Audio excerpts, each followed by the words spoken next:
Alguns alunos do Raimundo Sotero, da escola Raimundo Sotero aqui de Pacajus, me pediram uma revisão desse capítulo 2, né? Que é a Revolução Russa, do livro História.doc, da editora Saraiva. Eu não sou mais professor lá, passei 5 anos sendo professor lá, agora eu estou na escola Joaquim Nogueira, aqui no bairro da Lagoa Seca. Mas teve alguns alunos que pediram para me fazer essa revisão lá, e outro professor agora, e o professor passou o segundo capítulo, que foi a Revolução Russa, né, da página 26 até a 42. Eu vou tentar fazer uma explicação aqui dos meus alunos lá da Lagoa Seca. Eu já fiz a explicação dos pontos, né, que são 3 capítulos, primeiro, segundo e terceiro capítulo, mas eu já fiz a explicação dos pontos específicos que eu vou escolher para cair na prova, né. Aí teve alguns alunos que pediram para fazer essa revisão, e eu estou fazendo aqui, vou explicar aqui alguma coisa que pode cair na prova de história da escola Raimundo Sotero, certo? A Revolução Russa. O que foi a Revolução Russa? A Revolução Russa foi um momento que aconteceu na Rússia. A Rússia era um país bastante atrasado. 80% da população em 1917 vivia no campo. Era um povo que vivia basicamente da agricultura, um povo que passava fome nos interiores da Rússia. As indústrias não tinham nenhum tipo de segurança, não tinha salários mínimos, não tinha ambientes seguros de trabalho, não tinha leis trabalhistas, eram salários muito baixos, e a Rússia na guerra, né? O preço da mercadoria estava muito caro, existia uma diferença muito grande entre o povo russo, a classe média russa, a classe alta russa e a classe baixa russa, né? A classe alta americana e a classe baixa americana. Então a distância entre poder aquisitivo entre a classe alta russa e a classe baixa russa era uma distância muito grande em comparação com outros países europeus, com os Estados Unidos, que já tinham um padrão de vida bem mais elevado, né? Então aqui nessa primeira parte, que é na página 22, conta aqui um pouco da história de Stalin, né? Conta aqui um pouco da biografia de Stalin. Stalin, aos 15 anos de idade, ele foi enviado para o seminário de teologia da Igreja Ortodoxa Russa, certo? Lá na cidade, não demoraria muito para que ele encontrasse ensinamentos regulares na escola e tivesse as suas ambições, né? Suas ambições políticas, né? O nome dele é de Stalin, Joseph Stalin, ele veio ganhar depois, né? E ele foi se envolvendo aos poucos em partidos políticos, defendendo algumas ideias, né, interessantes sobre possíveis mudanças para a Rússia, certo? Aqui a Rússia no tempo dos czar, no tempo dos czares, né? No caso, na época em que a Rússia, no caso eu tinha falado 80%, né? 80% da população russa que vivia no campo. Na época era 85%, né? No caso aqui não é 80%, era 85% da população russa vivia no campo. O czar era o Nicolau II, certo? Nicolau II governava a Rússia. Foi ele que deu os primeiros pontapés, né, para fazer um processo de industrialização na Rússia, né? A sociedade russa nessa época era muito injusta. Os empresários das cidades e os grandes proprietários de terra enriqueciam com o trabalho dos operários e camponeses, o que eu acabei de falar, né? A população era muito explorada, salários miseráveis, a população passava fome, a nobreza, os oficiais militares e o alto clero da Igreja Ortodoxa vivia confortavelmente enquanto o povo vivia miseravelmente, né? Aí o Partido Democrático, aliás, o Partido Operário Social Democrata Russo, como foi que tudo isso apareceu, né? Nós vamos dar uma explicada agora.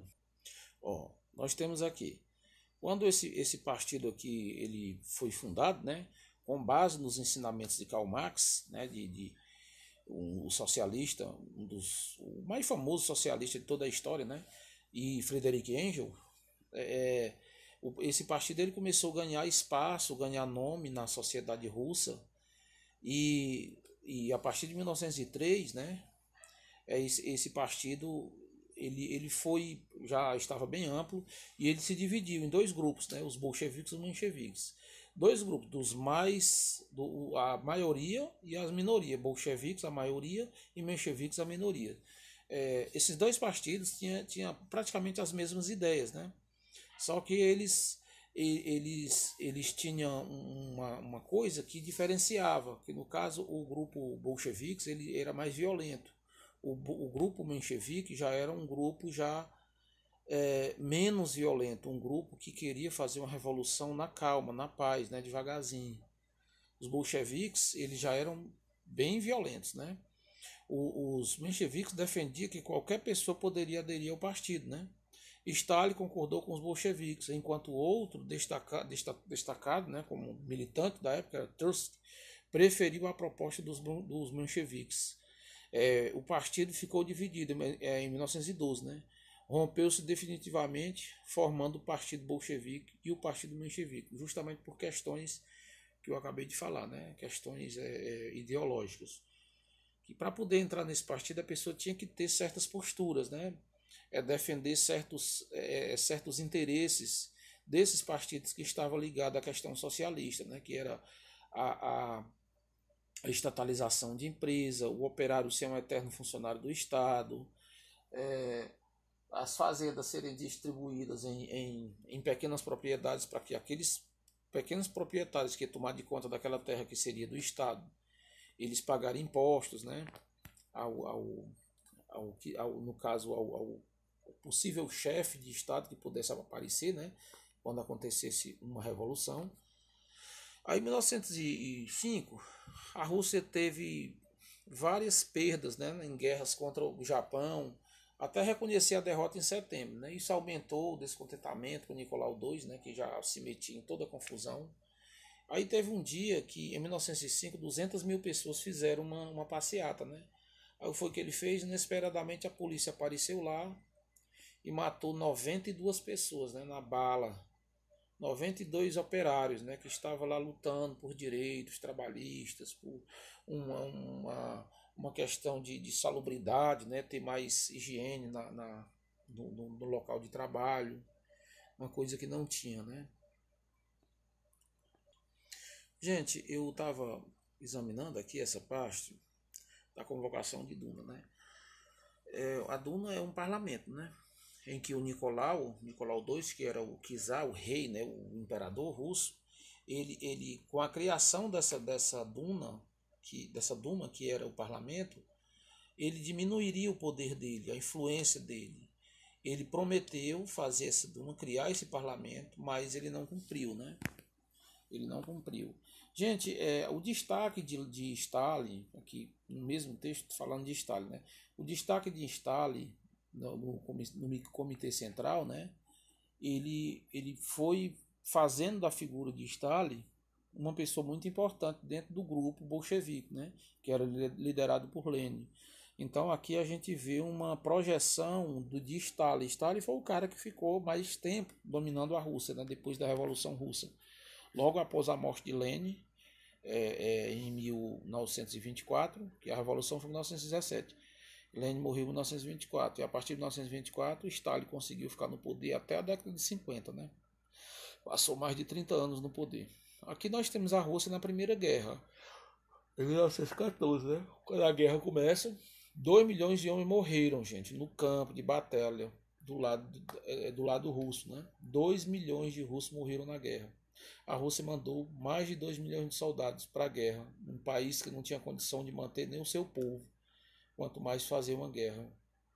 Então, a Rússia ela vai receber pressão da população para sair da guerra. Em 1917, a Rússia ela vai estourar uma revolução, né? Que é a Revolução Russa, a Revolução Socialista, o momento em que Trotsky, Lenin e Stalin conseguem expandir todas as ideias socialistas e fazer com que todo o povo russo, tanto operários como trabalhadores do campo, os camponeses, pudessem vir para Moscou e tomar o poder, expulsar o dirigente, né, o regente, e tomar o poder. Mas essa confusão, gente, ela vai se prolongar, né? Essa revolução, ela não vai ser assim uma coisa rápida.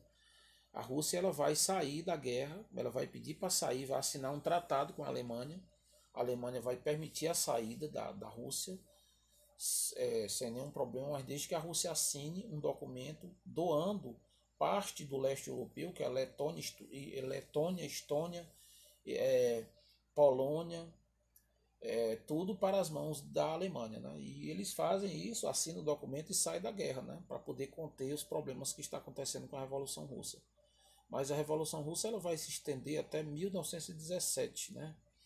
Até 1921. Olha, a Revolução foi no dia 24 e 25 de outubro. O Comitê Militar Revolucionário do Soviete de Petrogrado, liderado por Trotsky, que era um cara muito inteligente, um advogado, tomou o Palácio de Inverno. A partir daí, deu-se início à Revolução Russa. A Rússia passou a lutar, resistir contra aquele, segundo eles, né, um atraso econômico, um atraso social que a Rússia vinha enfrentando desde a sua aparição. Mas essa guerra não vai ser rápida, ela vai durar até 1921, né? Nós temos aqui outro ponto, o governo bolchevique. Ó. Uma das maiores, deixa eu só ver aqui a página 34 que eu tô. O governo bolchevique, uma das maiores reivindicações da população era o fim da participação russa na guerra. O acordo de Brest-Litovsk, no caso assinado pela Alemanha, permitiu a Rússia sair da guerra. Contudo, os russos tiveram que abrir mão dos territórios, né? A Letônia, a Lituânia, a Estônia, no caso a Polônia, né? Foi tudo cedido para a Alemanha. Com o tempo, o bolchevique, agora reunidos sob o nome do Partido Comunista, começou a implantar todas as suas metas, né?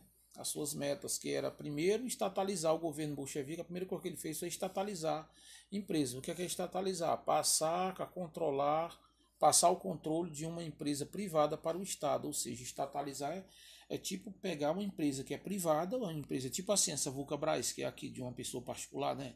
O governo pega, toma ela e dá para o povo. Não é que vai ser tudo do povo, o povo vai trabalhar, vai receber tudo o que precisa, no caso água, comida, escola, saúde, uma casa para morar, o transporte público e tal, vai ganhar isso, né? Não vai ganhar salário, né? A empresa vai ser estatal. Então o processo de estatalização foi isso. A oposição ao governo, ao regime, o novo regime na Rússia. Gente, é assim, a implantação do sistema socialista da Rússia não foi assim amparado por todo mundo, não. Teve muita gente que não aceitou, muitos empresários que foram fuzilados, que foram expulsos, até pessoas do campo mesmo, que não queria que isso fosse implantado, mas tiveram que aceitar, né?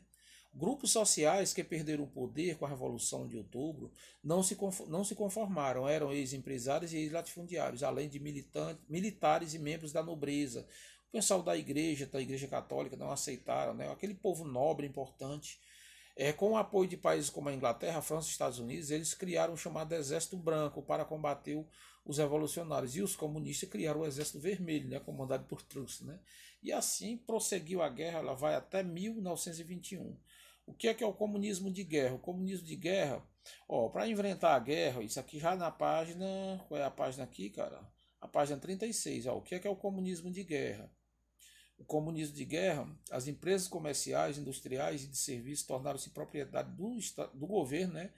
E todos passaram a ganhar o mesmo salário, inclusive o preço foi tabelado. Aí teve muita gente que não gostou, né? Muita gente que tinha suas pequenas propriedades e que não queria ceder a sua produção com aquela tabela de preço. Aí o que os comunistas faziam? Ia lá e tomava à força a mercadoria das pessoas, né? Então foi um terror, gente. A nova política econômica.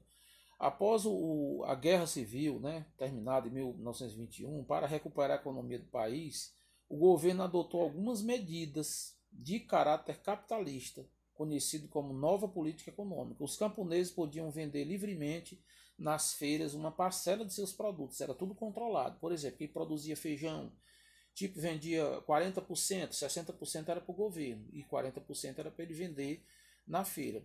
Algumas empresas estatizadas, né, foram devolvidas aos seus donos. Lene, por exemplo, também quis atrair empresas estrangeiras, mas elas não investiam na Rússia, porque o povo tinha medo, né? Muitos empresários com medo dessa difusão desse socialismo no mundo inteiro, tinha medo de fazer investimento na Rússia. Até hoje tem muitos empresários que têm medo de fazer investimento na Rússia, né?